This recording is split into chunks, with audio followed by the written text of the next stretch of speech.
трех странах, которые приняли участие в данном проекте, а это Кыргызстан, Таджикистан и Монголия, вынужденные карантин и каникулы, которые были вызваны пандемией COVID-19, еще больше обнажили те существующие проблемы, которые были у нас в странах. А это низкое материально-техническое оснащение, уровень подготовки и квалификация педагогических кадров, неравномерное распределение ресурсов и многие другие проблемы.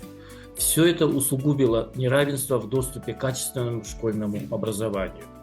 Правительства трех стран – Кыргызстана, Таджикистана и Монголии – официально провозгласили приоритеты, и курс был направлен на цифровизацию образования еще до пандемии. А во время карантина были предприняты ответные меры для обеспечения непрерывности обучения и формирования цифровых компетенций учителей. Система образования находится в поиске цифровых решений, внедрения и использования технологий в образовательный процесс, ставят задачи по улучшению цифровой инфраструктуры и повышению IT-компетенций учителей и учащихся. Анализ показывает недостаточность и фрагментарность предпринятых мер. Первый опыт во всех странах консорциума был весьма неоднозначным относительно его организации и обеспечения качества. Неразвитая цифровая инфраструктура, недостаток цифровых компетенций учителей, и это очень бросалось в глаза, и навыков учащихся. Все это привело к увеличению неравенства в доступе к образованию. Анализ подходов и мер, предпринятых во время пандемии COVID-19, он актуален для совершенствования образовательных политик и стратегий во всех трех странах консорциума.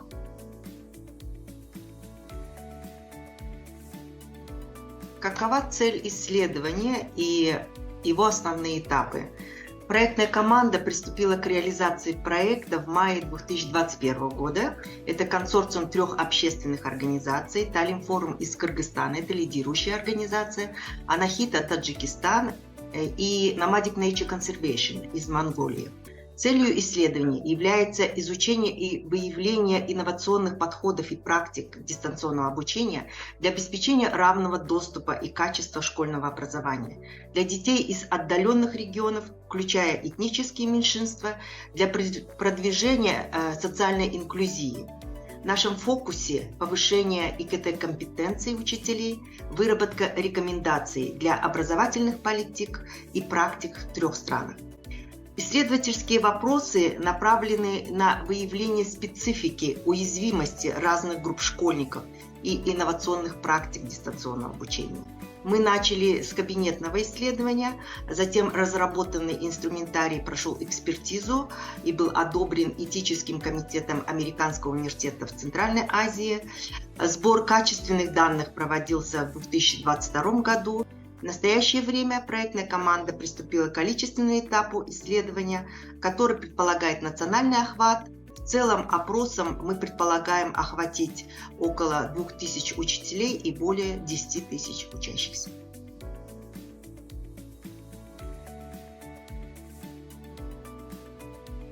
Мы работаем в тесном сотрудничестве с министерствами образования в трех странах, национальными комитетами КИКС, с экспертами, исследователями в области образования. В рамках проекта большое внимание уделяется созданию площадок для обмена мнениями, для обмена опытом, знаниями, навыками. Так мы организовали круглые столы, где проводили анализ наработанного опыта, анализ ситуации, давали экспертную оценку по организации и проведению дистанционного обучения в Кыргызстане и Монголии, а также первых шагов цифровизации в Таджикистане. Например, обсуждения на круглых столах на тему «Учитель, драйвер инноваций». Эти обсуждения вызвали очень большой интерес и отклик среди учителей, среди экспертов в сфере образования. В партнерстве с Министерством образования Кыргызской Республики в прошлом году в Бишкеке прошла большая международная конференция, которая собрала участников из стран Центральной Азии. И также совместно с партнерами и местными образовательными организациями мы в Бишкеке организовали цифровую лабораторию для учителей, которые приехали из разных регионов страны. Ну и, конечно же, аналогичные мероприятия члены консорциума постарались провести в своих странах.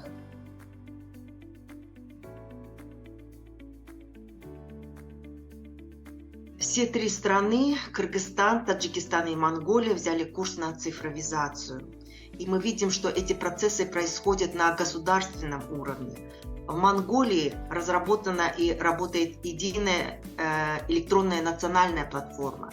Аналогично в Кыргызстане в оперативном режиме создавался цифровой контент и активно проводилось обучение среди учителей.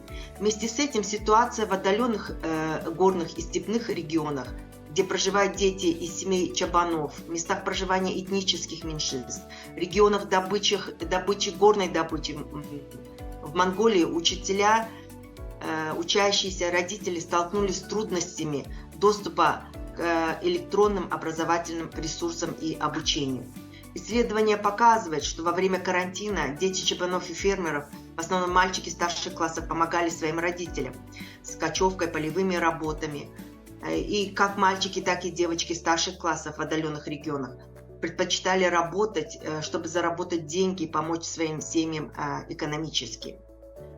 В Монголии и Кыргызстане с вынужденным закрытием школ во время пандемии быстрый переход на дистанционное обучение ускорил процессы цифровой трансформации образования.